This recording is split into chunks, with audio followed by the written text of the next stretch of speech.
নাজিরগঞ্জ জেলা দিনাজপুর। আসলে আমরা মূলত এটি একটি চোট সংক্রান্তির পরে যে একটা গ্রামের বা গ্রাম বাংলার বা সনাতন ধর্মের যে ঐতিহাসিক একটা যে পহেলা বৈশাখ, সেই উদযাপনটি আমরা করতেছি বা করে বেড়াচ্ছি। এটাই হচ্ছে তার মূল উদ্দেশ্য।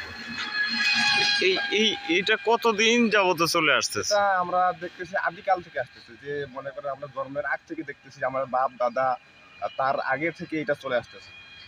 আচ্ছা, কি নাম? এটা খেলার নাম হচ্ছে গমিরা খেলা। আপনার নাম কি?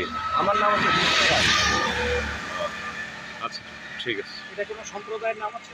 না, এটা কোনো সম্প্রদায় নেই, এটা সনাতন ধর্মের সবাই এটা করতে পারে। আচ্ছা, চলো।